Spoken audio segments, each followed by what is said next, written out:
tanto de Valle del Lili como del ICESI, es secretario del capítulo Valle de la Sociedad Colombiana de Cardiología, y nos va a hablar particularmente de miocardiopatías, clasificación e identificación. Juan David, gusto que nos estás acompañando hoy y bienvenido a la conferencia. Muy buenas tardes, doctor Medina. Muchas gracias de antemano por la invitación, por tener esta oportunidad desde Fundación Valle del Lili de participar en esta actividad académica con todos los fellows de cardiología del país y con sus docentes. Para nosotros desde la Fundación es un placer estar en esta actividad académica. Vamos a iniciar. La conferencia se titula Miocardiopatías, clasificación e identificación. Lo primero que quiero decirles, espérenme un momento que esto no está avanzando.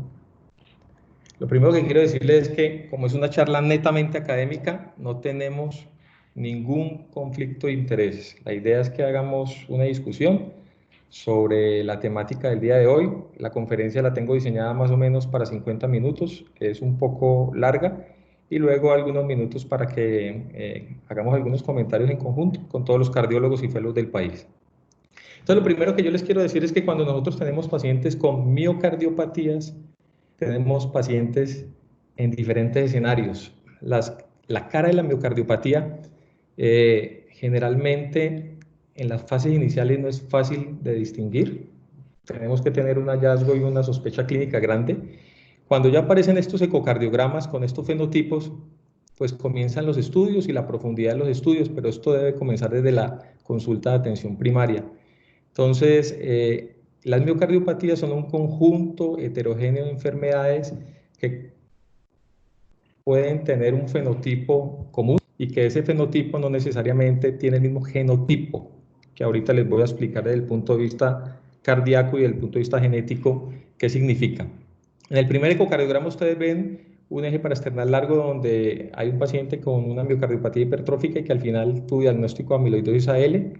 En el segundo ustedes ven un paciente con criterios de miocardiopatía dilatada.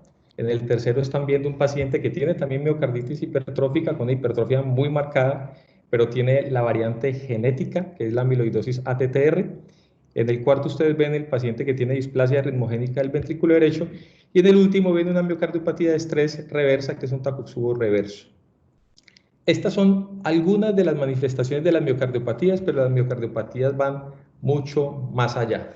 Y entonces aquí quiero hacerles una diferenciación muy importante. Una cosa son las miocardiopatías, pero el nombre integral son cardiopatías familiares. Y este es el llamado que nosotros hacemos desde Fundación Valle del Lili para que comencemos a trabajar de manera fuerte en Colombia en el tema de cardiopatías familiares. Las miocardiopatías les voy a mostrar la clasificación y la evolución histórica y cuáles son los fenotipos más importantes, pero las cardiopatías familiares hacen parte de muchas entidades. Entonces les voy a poner un ejemplo.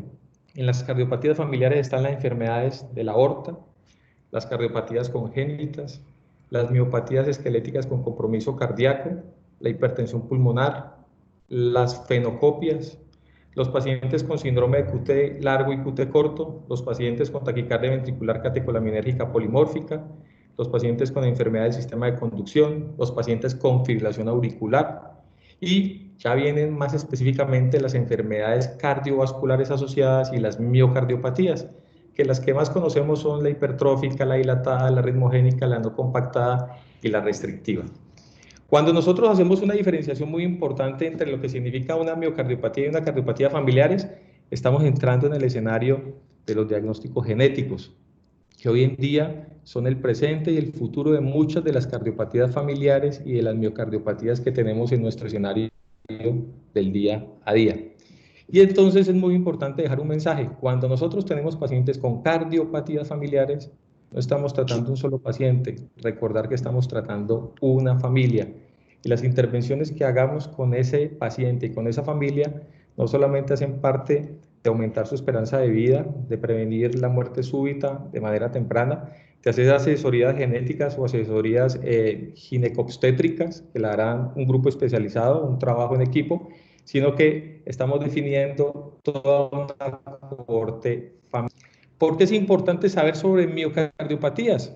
Porque muchas de ellas están asociadas a muertes tempranas y generalmente su debut puede ser muerte súbita.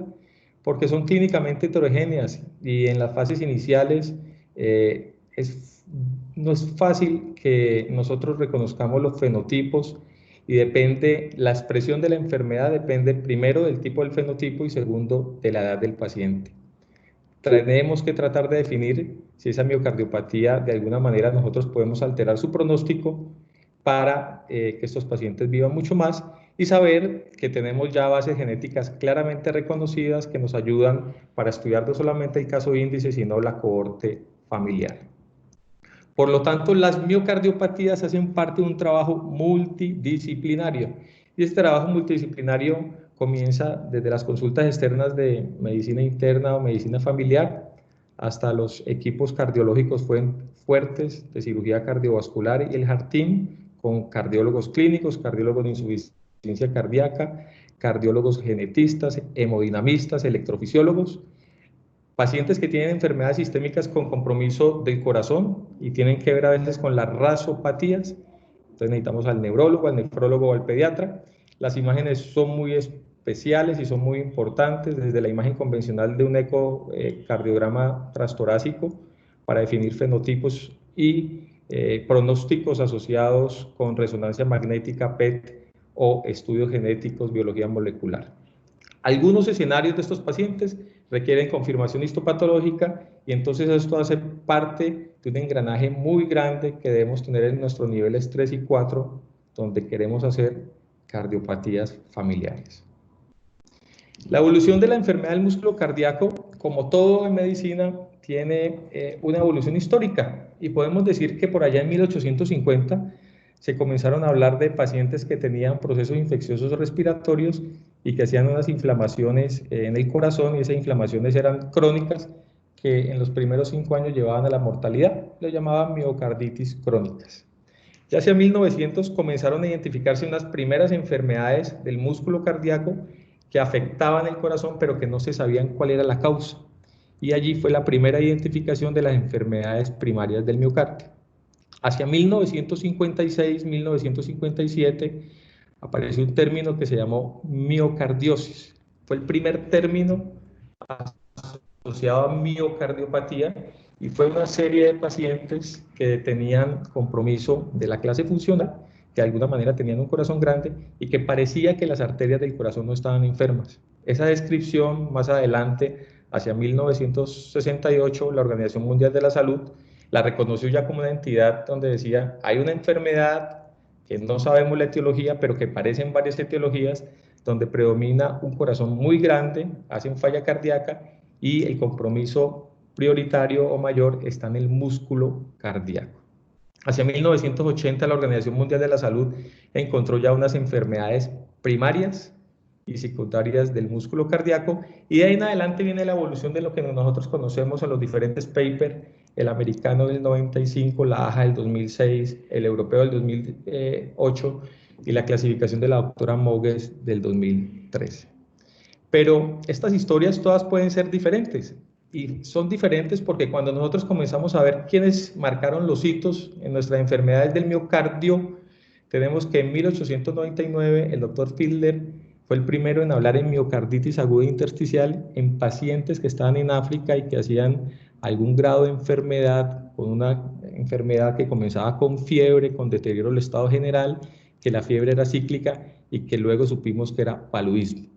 Estos pacientes se diagnosticaron con miocarditis aguda intersticial y fue la primera descripción en hito.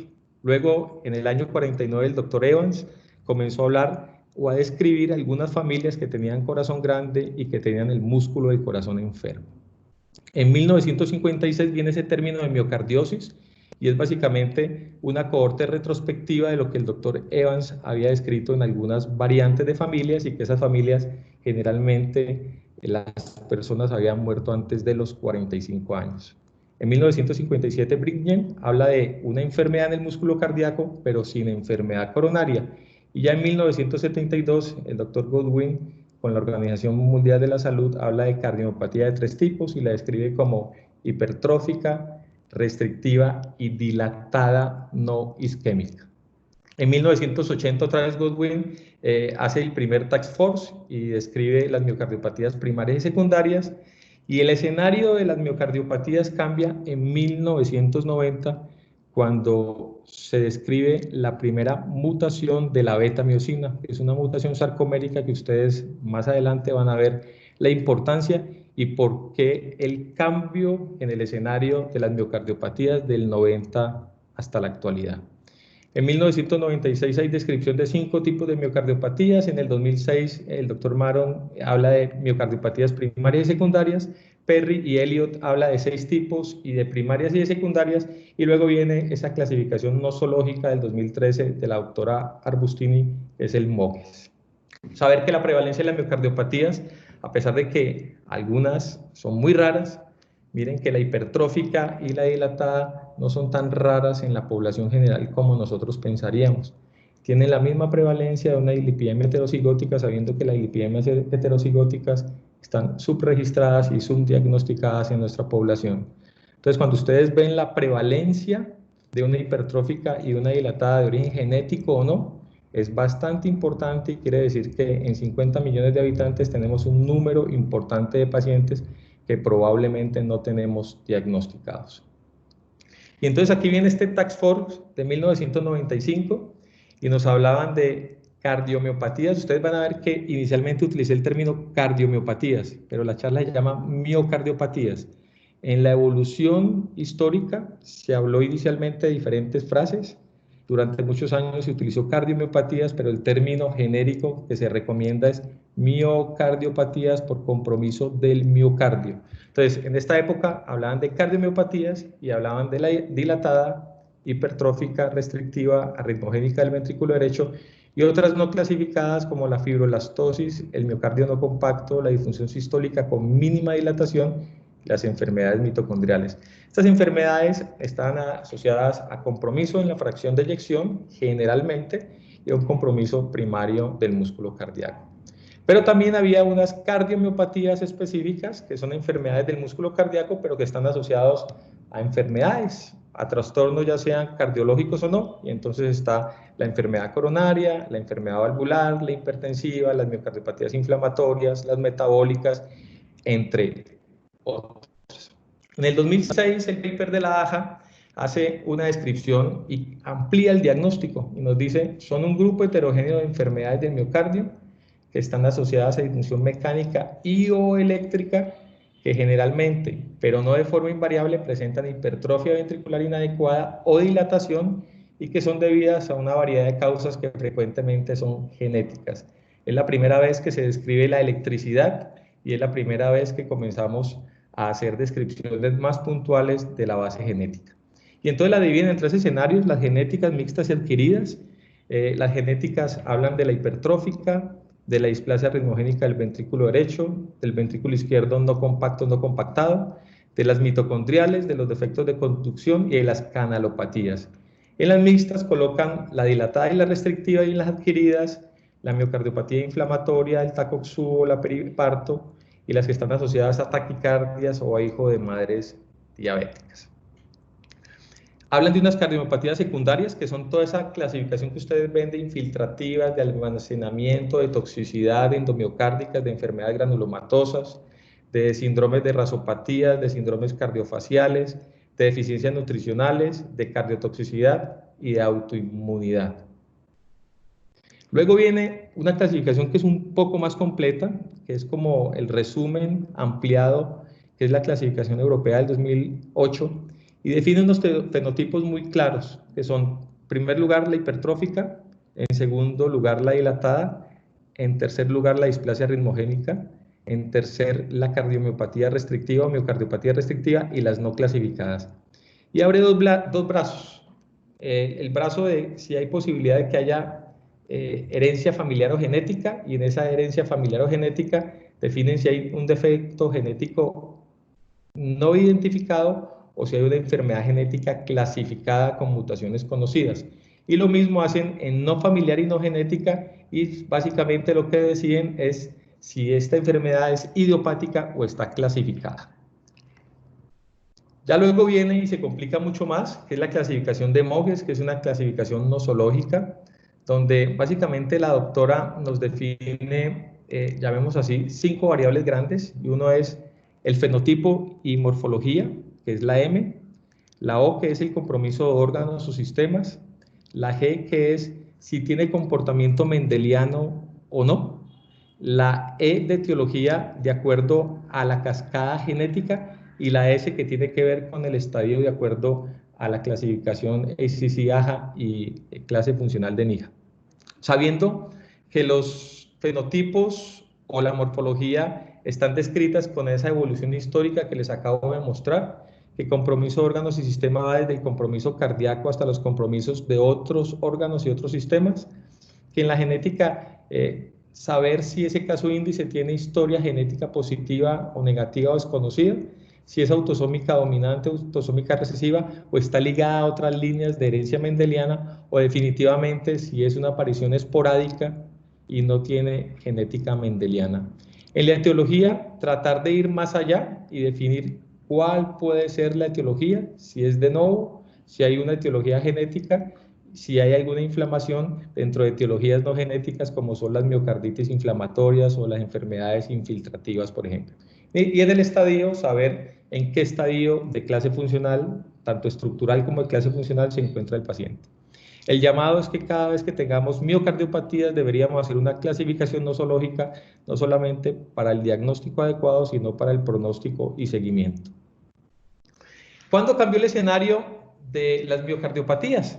Mire que de los 70 hasta la actualidad, y sobre todo en los últimos 5 años, ha habido un cambio importante en la medicina basada en la evidencia de lo que sucede con las miocardiopatías.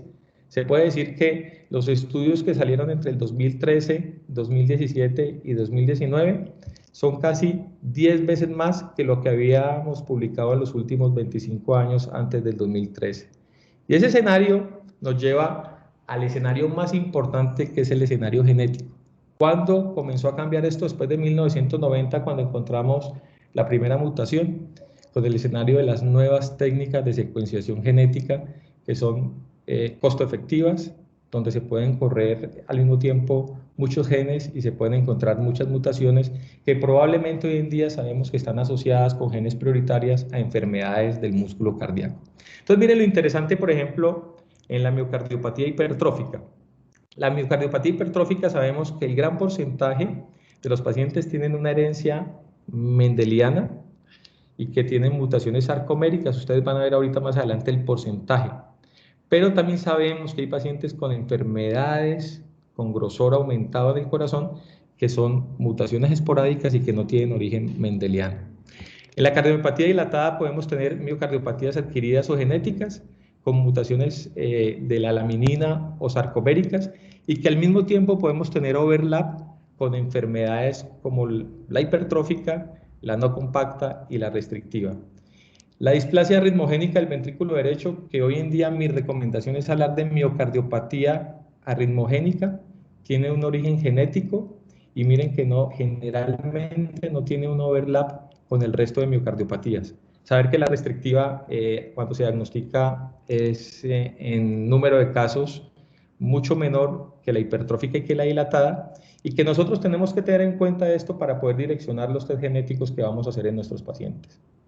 ¿Qué sucedió? Este fue un partido hace algunos años. El jugador de fútbol de Camerún, Marc Vivian Foé, presenta una muerte súbita en la cancha durante el partido Colombia-Camerún, y Iván Ramiro Córdoba creo que no tenía mucho conocimiento de cuáles eran las maniobras adecuadas de posicionamiento de la cabeza, y creo que nos ayudó ahí a que el paciente muriera un poco más rápido.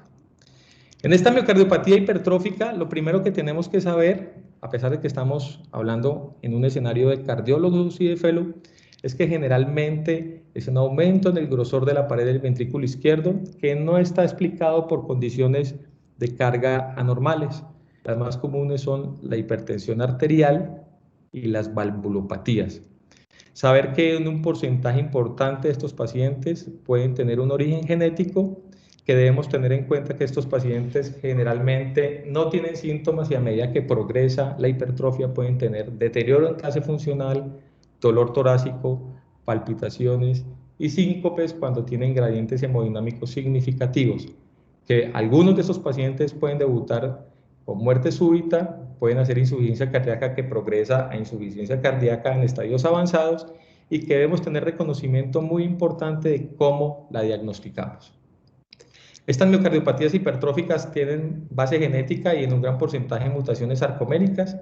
Pueden estar asociadas a enfermedades del depósito como las que ustedes están viendo allí o enfermedades mitocondriales y pueden estar asociadas a razopatías que son los síndromes de malformación. La epidemiología es que el 50% de los pacientes que tienen miocardiopatías hipertróficas verdaderas tienen una herencia mendeliana autosómica dominante y miren lo llamativo. El 90% de los pacientes que tienen miocardiopatía hipertrófica no están diagnosticadas por nosotros los cardiólogos en el mundo. Solamente un 10% están diagnosticados y de ese 10% solamente 6% se hizo en fase sintomática. Es la principal causa de muerte súbita en deportistas en todo el mundo. Saber que hay unos cambios importantes en las miofibrillas, un desarreglo histológico, que la hipertrofia siempre nos enseñaron que es una septal asimétrica, pero ya van a ver que puede haber hipertrofia en cualquier sitio y no necesariamente es asimétrico, que tenemos compromiso en las cadenas de actina y tropomiosina, en las cadenas de betamiosina, en las cadenas de miosina y proteína C, en los complejos de troponina y en los centros reguladores de los complejos de actina y de miosina, que el diagnóstico fenotípico lo hacemos por ecocardiograma, pero que el diagnóstico final y el pronóstico debe estar asociado a una resonancia magnética de corazón, y que los criterios diagnósticos son muy importantes, es que debemos tener un grosor de la pared medido en uno o más segmentos, que no esté explicado por condiciones de carga mayor de 15 milímetros, en los niños un grosor mayor de 2 desviaciones estándar de la media para la edad, que cuando tenemos antecedente de muerte súbita en primer grado de consanguinidad y esa muerte súbita estuvo asociada a miocardiopatía hipertrófica, cualquier grosor de la pared mayor de 13 milímetros hace parte de un criterio diagnóstico, y que ya no hablamos de los criterios mayores y menores que se hablaron desde 1997 probablemente hasta el 2017-2018.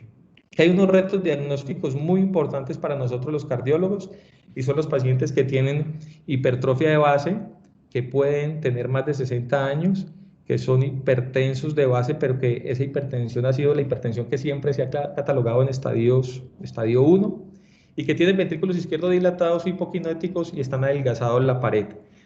Durante muchos años hay pacientes que se les ha dicho que tienen miocardiopatía hipertensiva, pero tenemos que saber diferenciar si de verdad hay condiciones de carga que lo expliquen. La otra es la hipertrofia fisiológica del atleta, que no es fácil identificarla y que debemos tener mucho cuidado a la hora de definir la hipertrofia fisiológica adaptativa o maladaptativa asociada al deporte.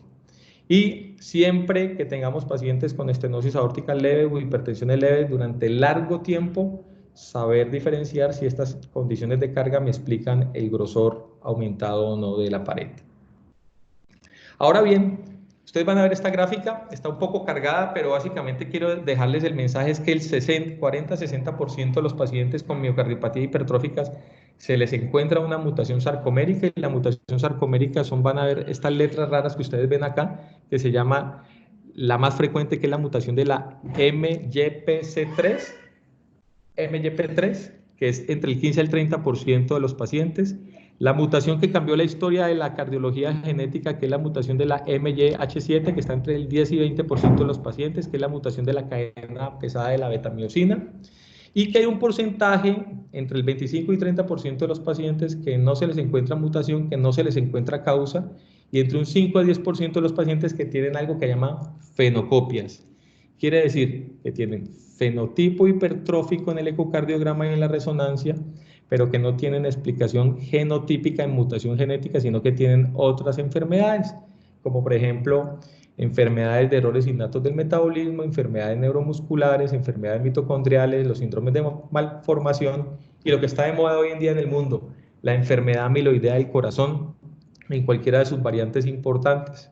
Ustedes deben saber que la amiloidosis tiene unas manifestaciones a nivel sistémico y a nivel cardíaco, que cuando tiene compromiso en el corazón, el compromiso cardíaco es la que nos da el pronóstico de la enfermedad, y que las más frecuentes amiloidosis o proteínas anormales amiloideas que se plegan en el corazón son la que tiene que ver con la amiloidosis primaria, que es la amiloidosis AL, y las amiloidosis que pueden tener algún origen genético, como las amiloidosis por transtirretina, que tenemos una mutación genética conocida y un target terapéutico ya con un estudio publicado en el último año, y las amiloidosis que son TTR por transtirretina, que antes la llamábamos la amiloidosis senil, que hoy en día sabemos que es la wild type.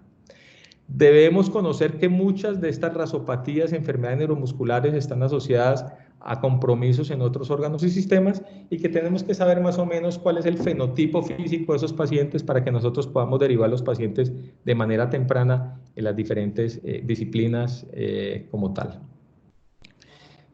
Importante identificar cuál es el riesgo de muerte súbita en las miocardiopatías hipertróficas. Este score que ustedes ya lo conocen muy bien, que es el score europeo para considerar cardiodefibrilador en prevención primaria, definir cuál es el riesgo de muerte súbita en los primeros 5 años y saber que hay otros marcadores que se están tratando de identificar, y es no solamente mirar qué sucede en la resonancia magnética con el realce tardío, el grado de fibrosis, el mapping de T1, si hay presencia o no de aneurisma apical del ventrículo izquierdo, si hay taquicardias ventriculares sostenidas importantes que no hayamos identificado, o si hay compromiso de la fracción de eyección. Pero que todos estos pacientes, sobre todo los menores de 60 años, deben tener este score hecho en nuestro consultorio y por grupos de trabajo de cardiopatías familiares.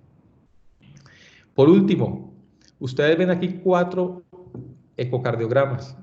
4 ecocardiogramas donde hay un fenotipo hipertrófico. En el primero no les quise colocar qué era, pero les puedo decir que es una amiloidosis AL. El segundo es una amiloidosis TTR. El cuarto es una enfermedad de Fabry. Y el 5 es una enfermedad de Danon. Cuando un ecocardiografista ve estos 4 ejes parasternales largos, saben que tiene un fenotipo hipertrófico, pero probablemente no saben que puede tener 4 etiologías diferentes. Entonces, no todo lo que vemos es y no todo lo que parece es.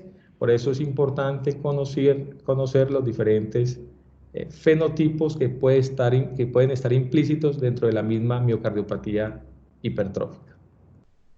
Ahora bien, siempre nos han enseñado de que hablemos de la hipertrofia desde el punto de vista anatómico.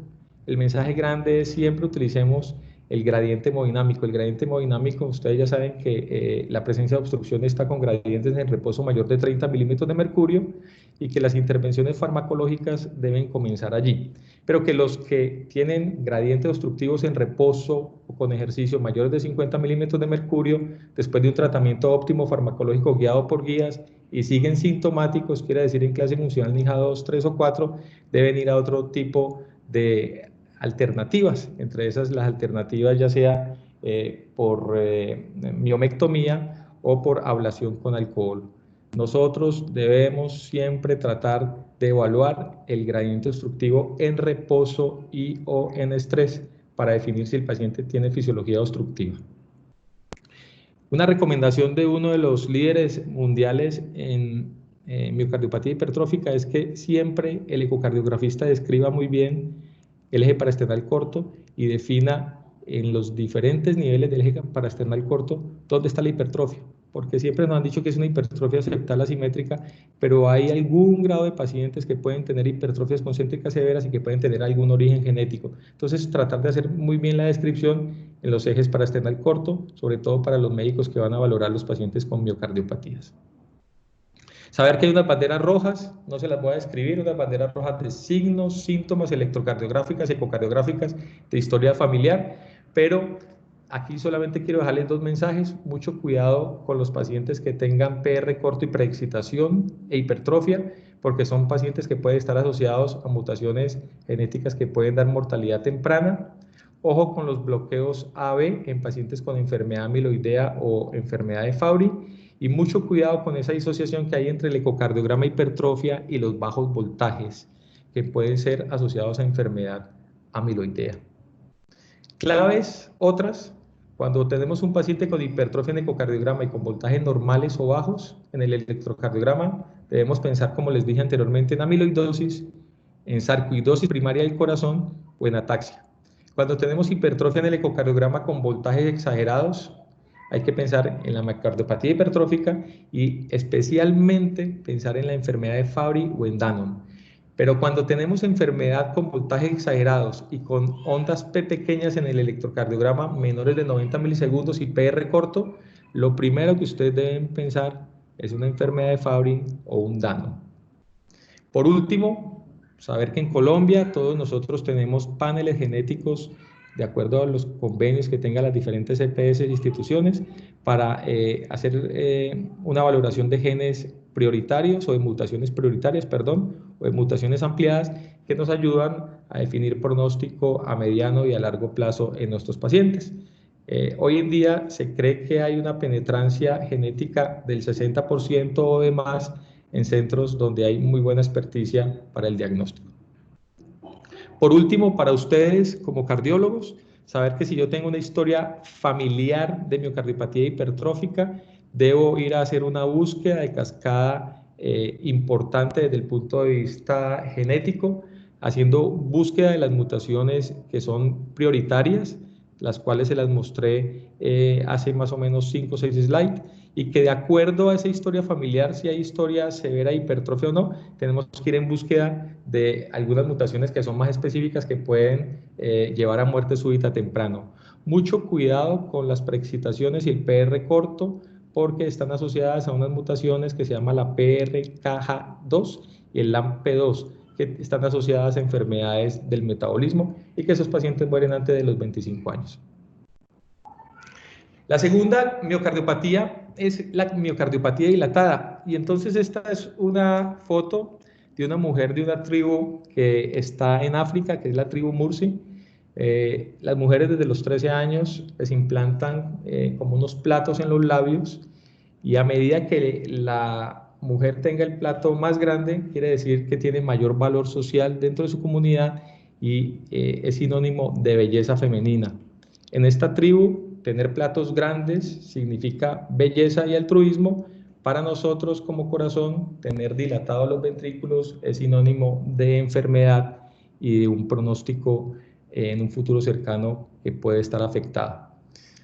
La miocardiopatía dilatada, el diagnóstico de base se hace por imágenes, saber que estos pacientes tienen disfunción sistólica y pueden tener dilatación del ventrículo izquierdo y o derecho, que no están explicadas por condiciones de carga o por enfermedad coronaria, que para hablar de disfunción sistólica tenemos que saber que debe tener valoración de la fracción de eyección del ventrículo izquierdo, por lo menos por 2 técnicas distintas en 2 estudios diferentes. Quiere decir que 2 ecocardiogramas no me hacen diagnóstico de miocardiopatía dilatada. Debemos tener el ecocardiograma y la resonancia magnética. Recordar que el gold estándar de medición de volúmenes y de fracción de eyección es la resonancia magnética, y que cuando nuestros cardiólogos que hacen imágenes o los radiólogos que hacen resonancia magnética de corazón tienen que indexar estos resultados de acuerdo a edad, a género y a superficie corporal.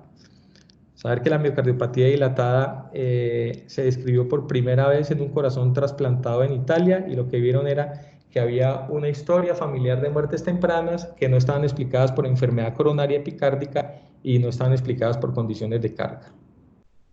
Las etiologías son muchas, pero aquí quiero decirles que tenemos hoy en día conocidas unas bases genéticas muy claras de los fenotipos cardíacos, que sabemos que hay unas miocardiopatías inflamatorias, unas que están asociadas a autoinmunidad o a enfermedades sistémicas, otras que están asociadas a enfermedades tóxicas o de sobrecargas, a medicamentos, a enfermedades endocrinas y al periparto, pero que a pesar de que nosotros tenemos este gran espectro de posibles etiologías, esto depende del enfoque inicial que nosotros hagamos de los pacientes en los servicios de urgencias y en los servicios de cuidados intensivos para definir cuál puede ser la etiología y direccionar el pronóstico y los estudios adicionales de estos pacientes. Que para nosotros hablar de miocardiopatía dilatada idiopática, tenemos que excluir todas las etiologías que yo les mostré anteriormente, exceptuando las genéticas, y que tenemos que pensar que el paciente no tenga hipertensión arterial, valvulopatías, enfermedades congénitas, taquicardiomiopatías, enfermedades coronarias, enfermedades inflamatorias, enfermedades por tóxicos. No olvidar que una de las principales causas de miocardiopatías dilatadas en el mundo es la enólica, quiere decir la de abuso de alcohol, que nosotros creo que no le diagnosticamos de manera frecuente. Cuando hablamos de miocardiopatía dilatada familiar, estamos hablando de dos familiares que reciben diagnóstico de miocardiopatía dilatada sin etiología, sin quién poderle echar la culpa, o sea, quiere decir idiopática, o un paciente que tenga miocardiopatía dilatada y que tenga muerte súbita en menor de 35 años. Este es el criterio para tratar de enmarcar el paciente con miocardiopatía dilatada familiar. Y la miocardiopatía dilatada familiar puede ser esporádica. En muchas familias siempre hay un primero, hay alguien que se gana el baloto. Entonces, saber que a veces no es fácil testear la cascada genética en las familias porque los grupos familiares son más pequeños. Quiere decir que el caso índice fue el que se presentó por primera vez ante nosotros. Que a veces no es fácil hacer estudios genéticos porque primero las familias están disgregadas o segundo porque no hay familiares disponibles para hacer estudios de extensión o porque los familiares ya están muertos. Y saber que la genética de la miocardiopatía dilatada no isquémica, la genética puede ser variable, por eso la interpretación tiene que ser de acuerdo a la genética que conocemos que nos ha dado mutaciones que probablemente están asociadas. Saber que hay múltiples mutaciones, pero las más importantes que yo quiero que sepan son las que tienen que ver con proteínas estructurales y con proteínas de la membrana nuclear, que puede haber un overlap con la hipertrófica, que son las mutaciones sarcoméricas, que no es lo más frecuente está acá y aquí, sobre todo en un porcentaje entre el 30 y el 40% en la membrana nuclear. Que la evolución de la miocardiopatía dilatada desde el punto de vista genético, miren lo interesante. En 1981 el doctor Valentín Fuster fue de los primeros que comenzó a describir estas miocardiopatías dilatadas y él encontraba solamente que el 2% de los estudios genéticos eran positivos. A medida que fuimos aumentando en el estudio de la genética cardiológica y las mutaciones de NGS, hoy en día sabemos que estas mutaciones pueden estar por encima del 65%. Quiere decir que un número importante de miocardiopatías dilatadas, idiopáticas, con concepto familiar, tiene mutación reconocida, la cual la podemos intervenir por lo menos para pronóstico y para asesoría. Para los cardiólogos que nos están viendo, cuando hay historia familiar en más de 3 generaciones, definir si hay mutación mendeliana, o sea, si hay herencia mendeliana, si fue origen esporádico, quiere decir no familiar. Siempre el examen físico es muy importante, el electrocardiograma, el ecocardiograma, el Holter de la resonancia, pedir siempre CPK total. Ojo que la CPK total está asociada a enfermedades sistémicas que pueden comprometer el músculo cardíaco, no solamente en hipertrofia, sino también en dilatación. Realizar la cascada genética al caso índice y si se puede extender a primera generación y de acuerdo a eso definir si hay afectación genética o no y definir los seguimientos sobre todo en los adultos jóvenes. Banderas rojas, todo paciente que tenga bloqueos AB, taquicardias ventriculares sostenidas, pacientes que se le han colocado marcapasos de manera temprana sin unos criterios muy claros de por qué hizo disfunción sinusal, pacientes con presentación de fibrilación auricular con corazón estructuralmente normal inicialmente, PR cortos, bajo voltaje de la onda P, patrón de pseudo-Q, bajos voltajes y enfermedades extracardíacas que me puedan estar asociadas a rasopatías.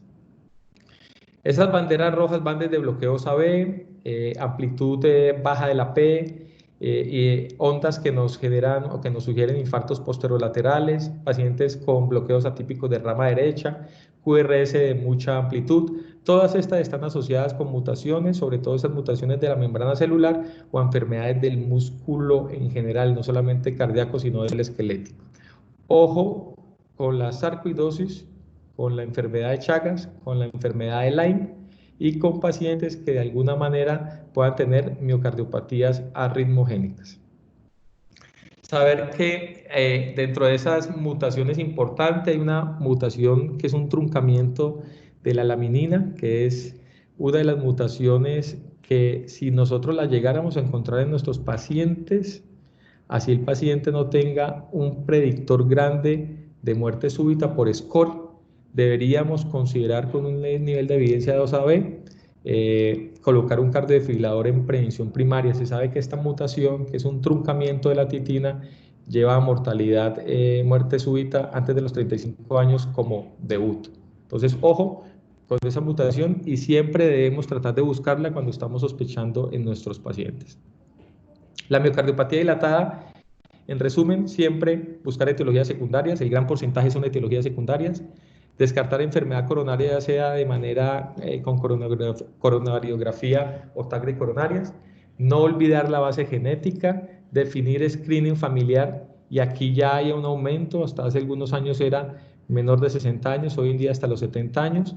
Ojo que hay algunas condiciones donde deberíamos considerar biopsia endomiocárdica, y la biopsia endomiocárdica en este escenario son pacientes que tienen miocardiopatía dilatada idiopática, que no hemos encontrado una causa clara, incluyendo la genética, y que después de 12 semanas de tratamiento óptimo farmacológico, de acuerdo a guías para falla cardíaca, los pacientes van en deterioro y deberíamos estar buscando otras causas.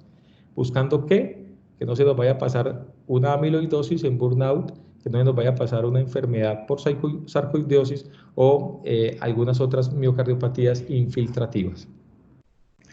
La dilatada tiene unas mutaciones prioritarias, y esas mutaciones prioritarias son las que están en negrillas, y tiene un buen rendimiento la prueba. Debemos conocerlas y recordar que todas las pruebas genéticas están en el plan obligatorio de salud de Colombia, no necesitan hacer procedimientos especializados. Siempre tratar de asesorarse de un grupo de trabajo grande de cardiopatías familiares y tener de base también el genetista, aunque cada vez los cardiólogos nos vamos a tener que implicar más con la genética del músculo cardíaco. No quiero decir que le vamos a quitar el trabajo a los genetistas, pero sí nos tenemos que volver más responsables con este tipo de entidades en nuestros pacientes. La miocardiopatía ritmogénica, el tercer fenotipo grande que les quiero mostrar. Siempre nos han hablado de la displasia ritmogénica del ventrículo derecho. Yo les quiero decir que no olvidar que la displasia es una anormalidad del desarrollo, que generalmente vemos ventrículos derechos adelgazados y con infiltración grasa subepicárdica y fibrosis, que podemos tener aneurismas de la pared apical inferior o infundibular, y que tenemos el triángulo de la displasia, que es donde generalmente tenemos esta marcada entrada de arritmias en el corazón.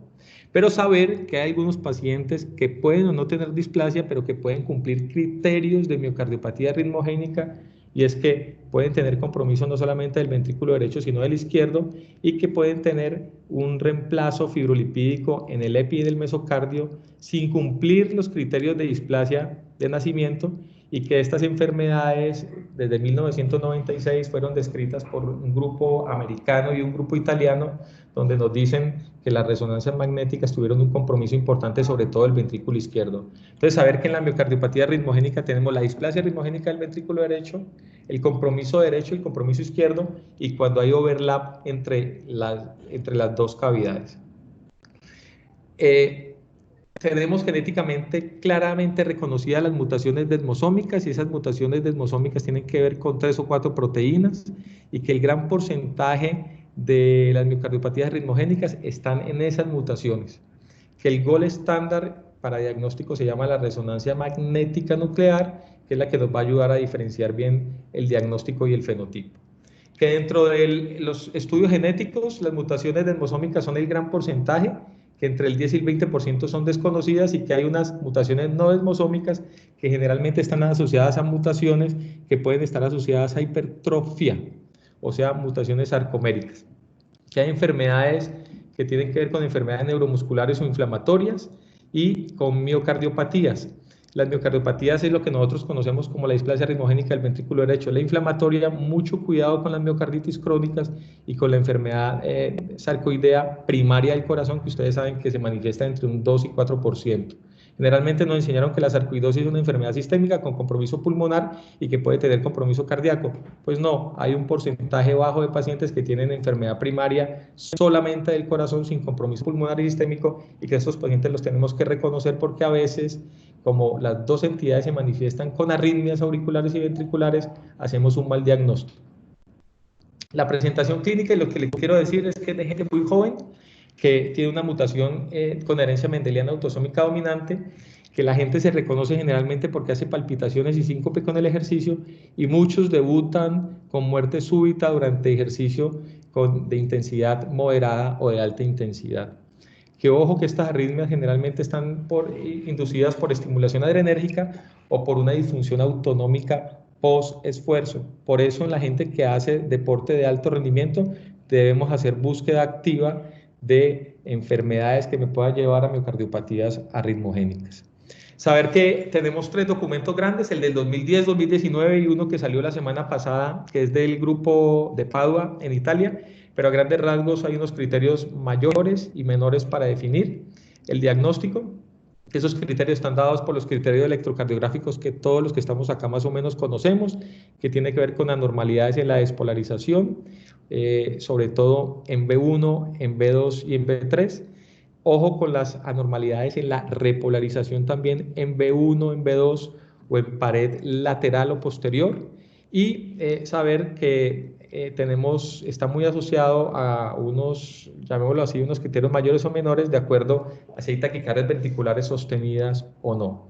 Que la historia familiar está claramente reconocida y que hay una penetrancia genética importante, que tenemos que ir en búsqueda de las mutaciones desmosómicas que pueden llevar a muertes tempranas, que las técnicas de imagen son importantes, no solamente el ecocardiograma como criterios mayores o la resonancia magnética como criterios mayores, sino que hay unos criterios mayores y menores en resonancia y en ecocardiograma transtorácico. Que en algunos casos, cuando tenemos dudas de pacientes y no sabemos qué es lo que tiene exactamente, podemos ir a estudios histopatológicos para definir cuál es la morfología de los miocitos. Que hay un assessment, que este assessment es el que tenemos con la guía del 2019 y la del 2010, y básicamente es en los pacientes que sospechamos, examen físico completo, historia familiar, criterios mayores o menores, electrocardiograma en búsqueda de anormalidades en la repolarización o en la despolarización o trastornos de la conducción, con criterios mayores o menores, valorar si hay arritmias importantes mayores o menores, las técnicas de imagen, ecocardiograma, resonancia, y si necesitamos histología por biopsia. Hay diagnósticos definitivos, borderline y posibles, y de acuerdo a esos criterios se define si estamos cerca de una miocardiopatía ritmogénica. Saber que cuando tenemos el fenotipo derecho o el fenotipo izquierdo, en el fenotipo izquierdo nosotros podemos tener miocardiopatía ritmogénica dilatada, derecha o izquierda, podemos tener cicatrices aisladas del ventrículo izquierdo pero que no tienen origen isquémico y que puede ser la representación de una miocardiopatía ritmogénica, que podemos tener lo que llamamos la miocardiopatía hipokinética no dilatada, que ya está descrita hace 10 años, pero que cada vez cobra más importancia y que sabemos que es un paciente que en el futuro tiene riesgo de macrorreentradas y de muertes súbitas asociadas a taquicardias ventriculares polimórficas, y que tenemos la miocardiopatía ritmogénica de dominancia izquierda. Entonces, no todo es displasia ritmogénica del ventrículo derecho, hay muchas cosas que nos hacen pensar en fenotipo izquierdo. Que debemos definir el riesgo de muerte súbita, y el riesgo de muerte súbita es un score diferente al que utilizamos en hipertrófica indilatada, y que más o menos sabemos que hay una serie de factores que nos pueden llevar a explicar si tenemos riesgo mayor o riesgo intermedio o menor.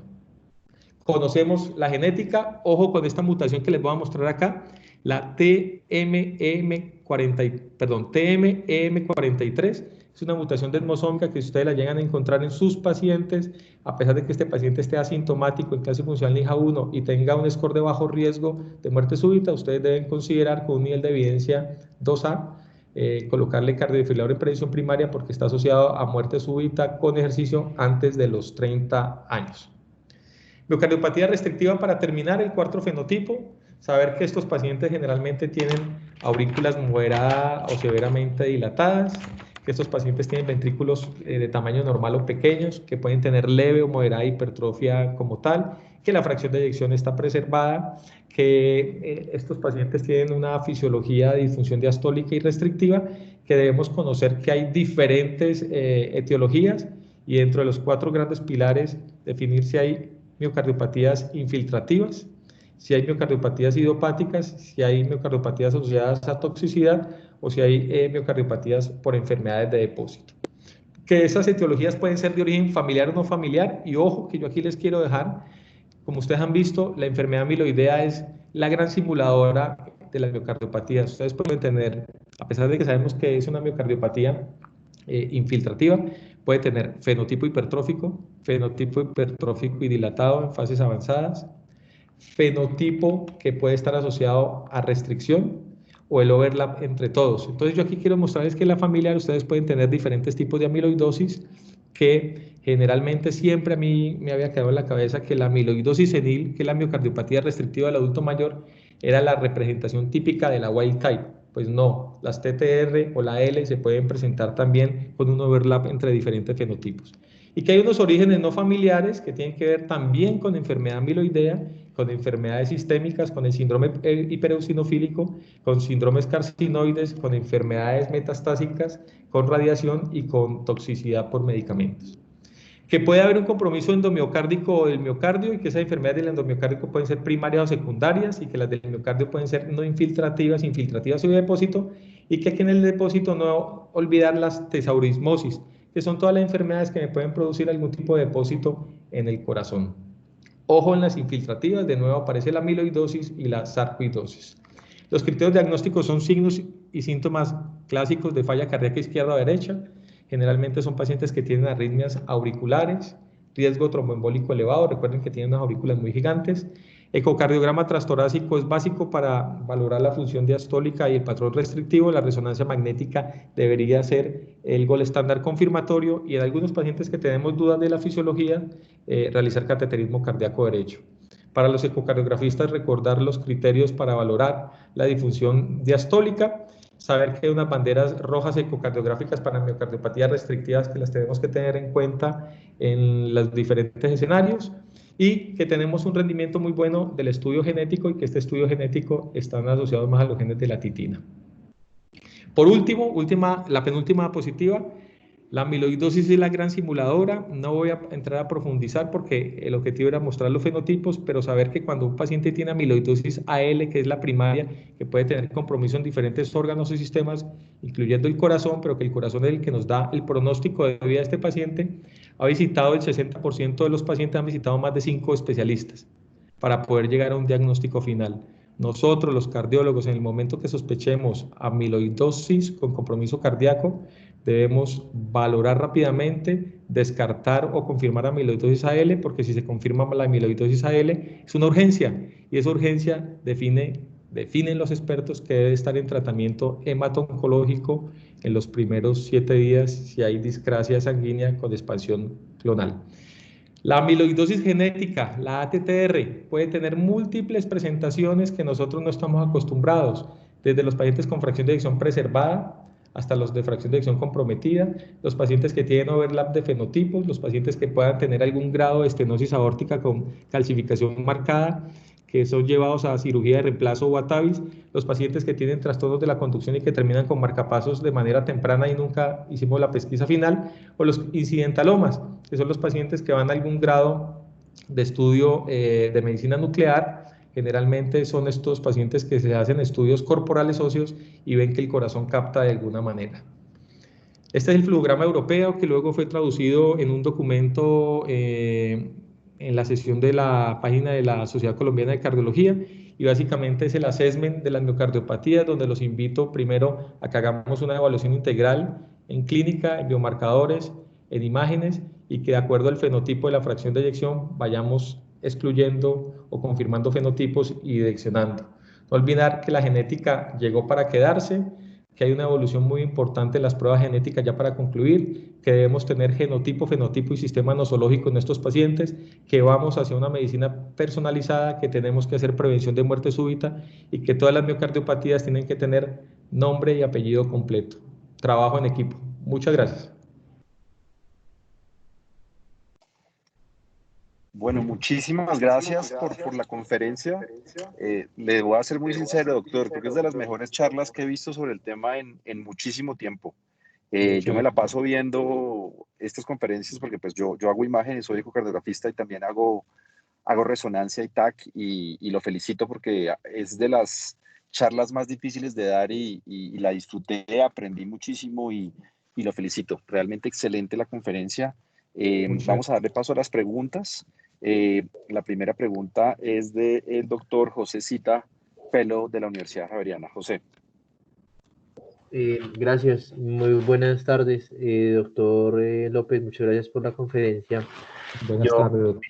Quería preguntarle, cuando usted hizo referencia a hacer búsqueda activa en los pacientes que son deportistas de alto rendimiento, exactamente en su consulta o su experiencia, ¿usted cómo los maneja? O sea, ¿cómo los evalúa en el sentido de qué exámenes les hace a todos? O sea, a todos, por ejemplo, resonancia cardíaca, a todos un Holter, a todos una prueba de esfuerzo. teniendo en cuenta que los parámetros fisiológicos en estos pacientes pueden ser diferentes debido pues al entrenamiento físico? Doctor, esa es una muy buena pregunta y lo primero que te quiero decir es que la mayoría de los deportistas de alto rendimiento no llegan a las clínicas nivel 4 de Colombia para valoración cardiológica integral. Ellos se quedan en la valoración del médico deportólogo y en las pruebas básicas.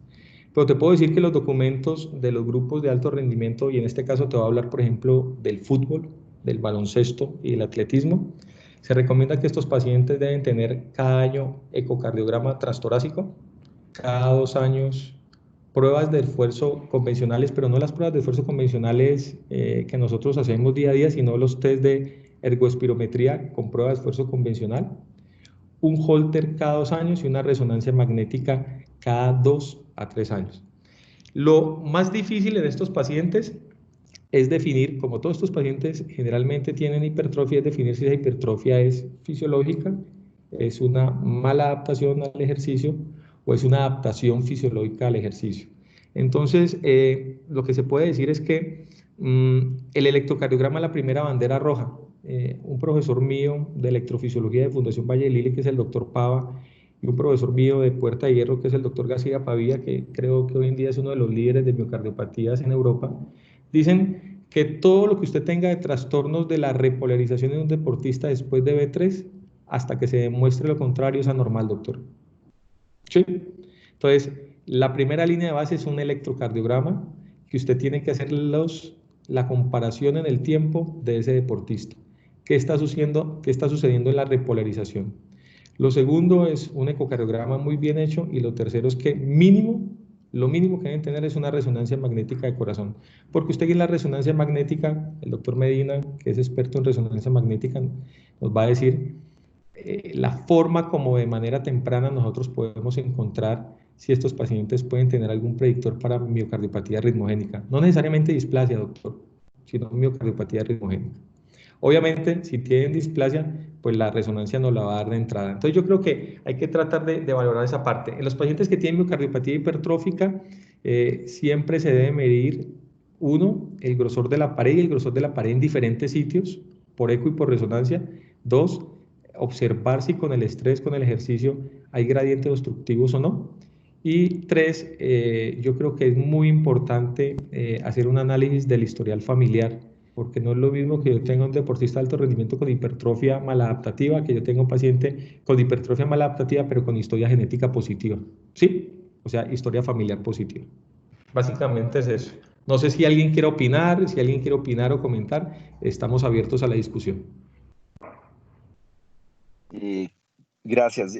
Clara pidió la palabra y luego de que Clara haga su pregunta, yo de pronto complemento una cosa de lo que acabaste de decir. Clara, adelante, bienvenida. Muchas gracias. Yo también quiero felicitar a Juan David por su excelente conferencia. Juan, cuando uno lee que la frecuencia de la miocardiopatía hipertrófica es 1 en 500, pues uno piensa que tal vez vemos o diagnosticamos muchísimas menos cardiopatías hipertróficas de las que deberíamos ver en Colombia. Y cuando uno mira los datos de registros como el que tenemos en el país de falla cardíaca, donde vemos que tenemos una mayor proporción de pacientes no isquémicos, es donde uno empieza a pensar que a veces fallamos un poquito en diagnosticar estas cardiopatías hipertróficas antes de que lleguen a la fase ya de burnout. Nosotros en Cardiovid hemos tenido que trasplantar pacientes hipertróficos, pacientes restrictivos, y hay que recordarle a las personas que nos escuchan que muchas veces estos pacientes hacen insuficiencia cardíaca avanzada, aún con funciones ventriculares cercanas a lo normal, 50, 45, que es lo que se define como burnout cardiomiopatía en estos pacientes. Entonces, es importante no perder de vista que estamos haciendo menos diagnósticos de los que deberíamos. Muchas gracias, doctora, y totalmente de acuerdo. Muchas gracias. Gracias, Clara. Hay una pregunta del doctor Duque. Doctor Duque, buenas tardes, bienvenido. Siga, por favor. Buenas tardes. Sí, me uno realmente la conferencia espectacular. De hace mucho tiempo, pues así sea electrofisiólogo, he publicado varios casos de miocardiopatía. entre los cuales está la primera publicación en la revista colombiana de amiloidosis hace como 28 años y hemos publicado varios casos, también una enfermedad de Danon, ¿no es cierto? La pregunta que te hago es la siguiente. ¿Cuándo harías biopsia? ¿No es cierto? En estos tipos de pacientes donde no hay una causa clara, y cuándo enviarías estudio genético y dónde te hacen el estudio genético. Listo, entonces lo primero, comienzo por el estudio genético, doctor. Hoy en día todos nosotros tenemos acceso al estudio genético. Está clasificado dentro de los procedimientos, hace parte del NOPOS. Yo le soy sincero, nosotros en Fundación Valle del Lili tenemos 2 convenios institucionales y esos convenios son con una universidad, un centro de genética en Valencia, y tenemos un convenio pequeño con Healing Code en A Coruña. Pero esto no depende de Fundación Valle del Lili, sino que depende de la entidad de salud con quien tenga el convenio. Lo que le puedo contar es que yo, de acuerdo al fenotipo del paciente y de acuerdo al escenario clínico, voy enfocando la mutación de los genes prioritarios. Si quieren, en algún momento me envía su correo y yo le envío un listado de los genes prioritarios para cada una de las entidades. Y lo que le puedo decir es que hasta el momento, en las pruebas que yo he mandado, ninguna EPS me lo ha negado, desde que está bien justificado en la historia clínica. Lo segundo es que me apoyo mucho del grupo de genetistas de la clínica. Y lo tercero, antes de responder la primera parte de la pregunta, es que yo creo que nosotros en cardiología y en electrofisiología tenemos que comenzar, doctor, a trabajar el estudio genético en los pacientes que tienen muertes súbitas resucitadas, ¿sí?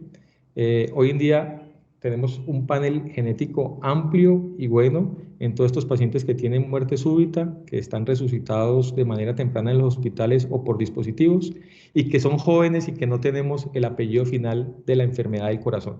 En muchos países, los pacientes que tienen muerte súbita y que fallecen van a los estudios de medicina legal y a sus familias se les entrega el resultado de la mutación final, si fue positiva o no. Entonces, yo diría que el acceso a los estudios de mutación está para todos nosotros, hace parte del plan obligatorio de salud, hay un assessment claro, es simplemente identificar el paciente y vamos trabajando en equipo y vamos ayudando para que vayamos orientando, no solamente con los genetistas, sino con los que estamos trabajando de alguna manera en esto, doctor. Nosotros podemos colaborar allí. Esa es la segunda parte de la pregunta. La primera parte de la pregunta, ¿cuál fue la otra, doctor? Biopsia endomiocardia. De la biopsia, el escenario de la biopsia endomecárdica, hay 3 escenarios grandes saliéndome las miocardiopatías. Los pacientes trasplantados de corazón, que tienen una indicación clara. Los pacientes que están en choque cardiogénico profundo, que no mejoran y que nosotros consideramos que puede haber una causa reversible, ¿sí? Por ejemplo, una miocardiopatía inflamatoria de células gigantes. Y los escenarios de miocardiopatías, cuando usted tiene dudas de la miocardiopatía, le voy a poner un ejemplo. Pacientes que usted considere ante imágenes y sospecha clínica de que puedan tener una sarcoidosis primaria. Las sarcoidosis primarias generalmente son pacientes que son raros, son del 2 al 4% de la sarcoidosis en general. Tienen muchas arritmias, como usted lo conoce desde el punto de vista como electrofisiólogo. A veces estos pacientes pueden tener overlap entre fenotipos, fenotipo dilatado y pueden tener fenotipo restrictivo. Pueden tener la ECA normal o elevada, la enzima convertidora de angiotensina. Ya sabemos que el pulmón no está comprometido y no hay enfermedad sistémica. El eco no nos sugiere nada, aunque también puede haber hipertrofia. La resonancia nos puede dejar dudas, aunque también nos puede direccionar hacia algún tipo de realce que nos sugiera sarcoidosis. Pero al final la biopsia endomecárdica es diagnóstica y la podemos guiar por PET scan. Entonces quiere decir que estos pacientes pueden ir a biopsia derecha o a biopsia izquierda. Y lo importante es que estos pacientes mejoran mucho con ciclos de corticoides, inicialmente en pulsos y luego con corticoides estándar oral. Mejora no solamente la clase funcional, mejoran las arritmias, sino que mejora la sobrevida y podemos tratar de demorarlos un tiempo que lleguen a estadios avanzados.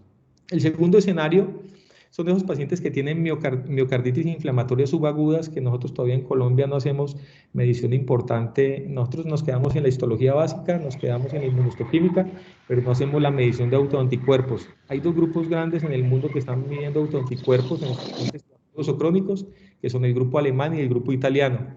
Yo creo que tarde o temprano nos tenemos que adentrar porque hay algunos target terapéuticos, no con mucha evidencia, pero sí que sabemos que benefician a estos pacientes. Y lo tercero es el paciente con enfermedad amiloidea del corazón, después de hacer un assessment y nosotros tener dudas en estos pacientes, si tienen o no amiloidosis con compromiso cardíaco. Digamos que hay como 4 escenarios grandes.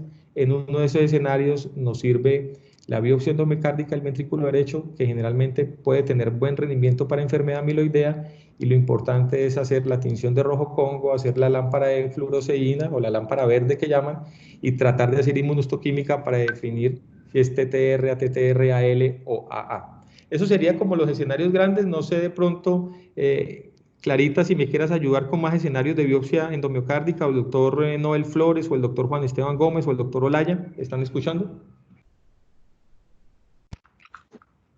Yo quiero hacer una aclaración, no sé, pues, aprovechando que hay mucha gente conectada, nosotros en el CES tenemos un grupo de genómica CES que estamos haciendo las pruebas genéticas desde hace 3 años y las hacemos casi que a la tercera parte de cualquiera de los centros que mencionaste, pues, de la parte económica.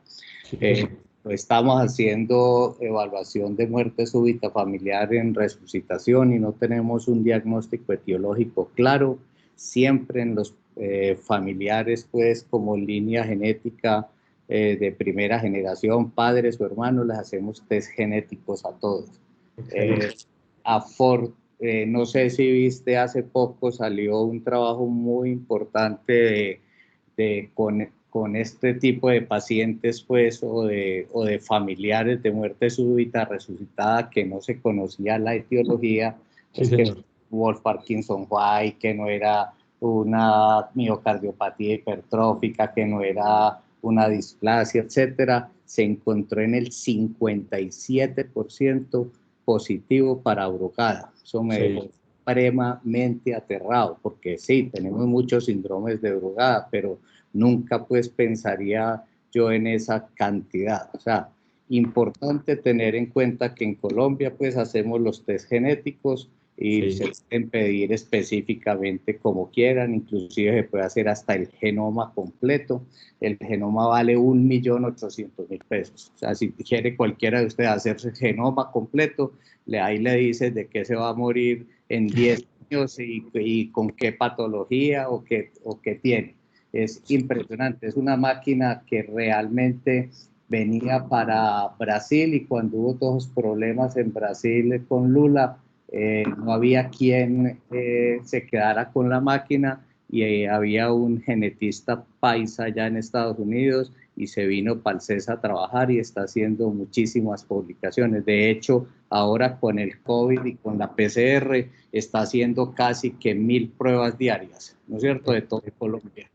Entonces, para que sepan que hay posibilidad de hacerlo, se llama Genoma CES, ¿no es cierto? Y es el doctor Gallo, que es un genetista, pues, muy famoso y biólogo molecular. No, eso era lo que quería decir. Mil gracias. Hay algo que quiero decirles, que, por ejemplo, cuando vamos a valorar los genes prioritarios, por ejemplo, en el síndrome de QT largo, el panel básico de genes prioritarios son 8 genes. En el síndrome de QT corto tenemos 7 genes prioritarios. En la taquicardia ventricular catecolaminérgica polimórfica hay 9 genes prioritarios. En Brugada ya hoy en día tenemos 25 genes, que también está asociado al síndrome de onda J. En enfermedades del sistema de conducción hay 34 genes. O sea que tenemos una gran variedad para estudios de mutaciones prioritarias. Yo quería agregar una cosa antes de dar la palabra a Carlos Ortiz aquí de la cardio, y es sobre la resonancia que habías mencionado en muerte súbita. Siempre menciono este artículo, pero es excelente. La primera serie en cerca de 80, creo que eran 81 pacientes, fue publicada en Circulation por James White del grupo de Calgary. Y en ese momento lo que él descubrió es que el yield diagnóstico, o la capacidad diagnóstica de la resonancia, subía hasta un 76% para la etiología de muerte súbita, Sí. comparado con el ecocardiograma y el cateterismo inicial normal. Es decir, que la resonancia nos reclasificaba la muerte súbita con esa magnitud. Los dos diagnósticos más frecuentes que aumentaron su prevalencia en pacientes que sobrevivían a la muerte súbita eran dos principalmente. Uno, la función sistólica normal, es decir, la ausencia de disfunción sistólica, pero que tuviera infartos subendocárdicos. Es decir, son esos infartos probablemente con obstrucciones que se solucionan las arterias epicárdicas o que se autotrombolizan, pero que dejan su cicatriz, que dejan su sello y su marca en el miocardio y que probablemente tienen algo de territorio, como los llaman los imagenólogos, de penumbra, de áreas de penumbra, donde son células que no están muertas ni están vivas, y eso fue lo que generó la muerte súbita. Y la otra enfermedad que más frecuentemente cambia o que se reclasifica son miocarditis. Y por eso es importantísimo a estos pacientes que llegan con troponinas positivas, sean con angiografías normales, hacerles una resonancia. Esos pacientes deben tener una resonancia antes de irse del hospital, y a veces nos han llegado como pacientes ambulatorios y hemos tenido que hospitalizar pacientes desde el resonador y mandarlos a urgencias porque son pacientes que tienen ectopia ventricular, que tienen riesgo de muerte súbita y cuyo diagnóstico no se hizo porque pues, la resonancia no está disponible universalmente ni en nuestro país ni en todos los centros. Y la segunda cosa que quería también mencionar antes de darle la palabra a Carlos es lo que se mencionaba, la displasia ritmogénica, y que vimos durante la presentación presentado de esa forma tan elegante, y es que para encontrar la displasia hay que activamente buscarla. Hay que tomar proyecciones anapicales de 4 cámaras, proyecciones de 2 cámaras derechas, proyecciones del tracto de salida del ventrículo derecho y hacer una correlación clínica, porque de lo contrario, si simplemente hacemos el 4 cámaras y nos vamos, el ventrículo derecho y el ventrículo izquierdo también son estructuras tridimensionales y una sola proyección no es suficiente.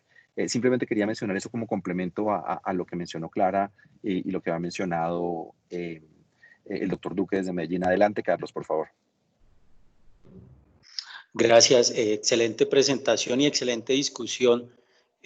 Habría la pena mencionar la utilidad del strain en todas las, digamos, posibilidades que se puedan evaluar, obviamente con la dificultad del seguimiento a veces por el mismo equipo, pero creemos que es una técnica que nos va a orientar muchísimo, sobre todo en pacientes con miocardio grueso y que uno tiene la duda de si es algún tipo de cardiopatía. Entonces, ahí va mi pregunta, doctor López. ¿Cuál ha sido la experiencia de ustedes con el strain, digamos, en el grupo de pacientes que uno pueda tener? Y relacionado con eso, cuando uno pide test genéticos o otros colegas lo han pedido, muchas veces nos vemos también abocados a que tenemos mutaciones marcadoras, pero pacientes con, digamos, sin patología cardiovascular, con eco y electro e incluso resonancia. ¿Cada cuánto recomienda usted a un paciente que le llegue con mutación, por ejemplo, de una proteína del RAS o una proteína sarcomérica, que le hayan hecho sus estudios sin historia de muerte súbita en la familia a nivel, hacerle un seguimiento tanto clínico como paraclínico? Estoy hablando de los pacientes que le han tomado estudios de mutaciones y les llegan a uno con el reporte de la mutación que la tienen positiva, pero sin historia familiar. Listo, doctor. Muy buenas las dos preguntas. Voy a responder la primera parte y la segunda se la voy a dejar a alguno de los ecocardiografistas de Fundación Valle de Lili que nos están acompañando, que trabajan muy bien el tema del strain. Cuando nosotros tenemos un examen positivo para mutación, lo primero que debemos definir es si la mutación es un gen prioritario o no. Es lo primero. Lo segundo, si ese gen es prioritario, debemos definir si esa mutación prioritaria está asociada dentro de la literatura a alto riesgo de muerte súbita temprana, ¿sí? Digamos que hay solamente 2 descripciones de mutaciones prioritarias, y son en miocardiopatía dilatada y en la miocardiopatía ritmogénica, que fue las 2 descripciones que yo les hice. Si ustedes tienen un paciente asintomático, sin fenotipo en ecocardiograma y en resonancia, por ejemplo, con miocardiopatías hipertróficas, el seguimiento es cada 2 años, independiente de que sea portador de la mutación. Recuerden que estas mutaciones, cuando van a hacer cambios, lo hacen antes de los 30 años. Entonces, yo diría cada año antes de los 30 años, y era lo que yo veía en Puerta de Hierro, y de los 30 a los 60 años cada 2 años, si son simplemente portadores asintomáticos, sin cambios estructurales, sin fenotipos como tal. Si la mutación es de un gen no prioritario, probablemente le hacen seguimiento cada 3 a 4 años. Ahora bien, cuando yo tengo un paciente que estamos en la fase inicial de que está comenzando a hacer un fenotipo, ese paciente sí hay que seguirlo más pronto, y en cada uno de los seguimientos debe llevar siempre el score de riesgo de muerte súbita, ¿ya? Para definir cuándo se hace la intervención. Entonces, en conclusión, adultos jóvenes, número 1. 2, seguimiento de acuerdo a si hay cambios en el fenotipo. 3, definir si el gen es prioritario o no es prioritario. Y 4, si ese gen prioritario está asociado a alta incidencia de muerte súbita. En cuanto al strain longitudinal, me gustaría de pronto, no sé si el doctor Olaya nos está acompañando. Sí, señor, todavía estoy aquí. Doctor, le cedo ahí la palabra. Les presento al doctor Pastor Olaya, es uno de mis docentes y actualmente colega en la Fundación Valle del Lili. El doctor Pastor Olaya es cardiólogo, ecocardiografista y es cuasi fundador de la Fundación Valle del Lili. Bueno, hablamos del strain por la técnica de speckle tracking. Yo no creo que en este momento haya alguien que utilice la medición del strain por Doppler. Cada vez lo utilizamos más de rutina, lo estamos aplicando en todos los pacientes que están en quimioterapia y progresivamente lo hemos ido introduciendo en otras patologías. Por ejemplo, entre nosotros ya es de rutina que todo paciente que tenga alguna pared que le mida más de 15 milímetros, le hacemos strain. Y en esa forma hemos encontrado patologías que antes eran raras y se nos están volviendo relativamente menos raras o no frecuentes, pero que las hemos encontrado con más frecuencia que antes, como la amiloidosis que se mencionaba previamente. Hay muchas cosas ecocardiográficas, no solamente el strain, que le ayudan a uno a diferenciar una enfermedad que se manifiesta por engrosamiento de las paredes. Lo llamamos hipertrofia, pero en realidad no siempre es la verdadera hipertrofia histológica. Lo llamamos hipertrofia porque tiene la pared gruesa. El strain, por ejemplo, longitudinal nos puede servir para ayudar al diagnóstico, a orientar el diagnóstico de una amiloidosis. No nos va a decir cuál tipo de amiloidosis, pero nos puede ayudar a orientar. Porque el strain está disminuido excepto en el ápex. Se disminuyen los segmentos medio y basal de todas las paredes, pero los segmentos basales están usualmente preservados. Sirve muchísimo, y había una pregunta de alguno de los fellows con respecto a eso, para diferenciar el corazón de atleta de otras patologías. Usualmente el corazón de atleta tiene engrosamiento de las paredes. Bueno, depende del tipo de atleta, ¿no? Porque pues, si es el levantador de pesas va a tener un tipo de corazón de atleta, y si es un atleta de ejercicio como fútbol o atletismo, ciclismo, etcétera, va a tener otro tipo de corazón de atleta. Pero en general la combinación de strain más Doppler de tejidos normales nos hablan de que ese puede ser un corazón de atleta. Mientras que si el strain y o el Doppler de tejidos del anillo mitral son anormales, nos orienta más a que a ese individuo, a pesar de que sea atleta y tiene un corazón aparentemente anormal, pueda realmente estar enfermo de cardiopatía hipertrófica o de alguna de estas otras enfermedades. De manera que el strain llegó para quedarse. Cada día lo utilizamos más. Yo diría que en nuestra práctica diaria, excluyendo los pacientes de tratamiento con quimioterapia, que lo hacemos de rutina, cada día yo diría que 2, 3 pacientes estamos viendo con strain, y la mayoría de veces son anormales y nos ayudan a orientar los estudios siguientes y a aclarar el diagnóstico más prontamente. Muchas gracias. Ya estamos terminando. Yo simplemente quisiera mencionar algo que probablemente los 3 laboratorios más importantes de eco en Estados Unidos son Cleveland, Mayo y Houston. Bueno, y obviamente Mass General, pero en los Board Review de eco de la Clínica Mayo, ellos hacen mucho énfasis en una diapositiva muy bonita que usted tiene, doctor, con las 4 fenocopias en donde había un Danon, un Fabry, una amiloidosis y una cardiopatía hipertrófica. Si bien lo que se acabó de mencionar sobre el strain es absolutamente fundamental, esos pacientes necesitan strain, la forma en la que se categoriza a estos pacientes en la Clínica Mayo no es hipertrófica, es simplemente aumento del grosor telediastólico del ventrículo izquierdo. Y esos pacientes necesitan strain y muy probablemente necesitan resonancia, porque uno no puede, y con frecuencia uno ve cardiopatía hipertrófica o cardiopatía hipertensiva, pero hay algunas claves dentro del desarrollo fisiopatológico de la enfermedad que podemos o que no se pueden apreciar en el ecocardiograma, pero que se pueden apreciar con la resonancia. Esto lo digo como una persona que lee ambos estudios. Y uno puede ver, la semana pasada veía yo una fenocopia perfecta, doctor López, en donde había una cardiopatía que era hipertrófica, que si yo hubiera leído el eco hubiera dicho no, definitivamente es una cardiopatía hipertrófica, una pared anteroseptal basal de 19, una pared interoseptal basal de 21, con la pared lateral perfecta, es que quisiera tener la resonancia para mostrárselas, con la pared lateral perfectamente normal, no tenía un ápice de anormalidad la pared lateral. El paciente se envía resonancia y la resonancia es absolutamente clásica para amiloidosis como las que nos mostró en algún momento Mauricio Mejía Valle del Liri cuando le invitamos hace un par de años al simposio de imágenes y disfagia cardíaca que hicimos con la Clínica Mayo.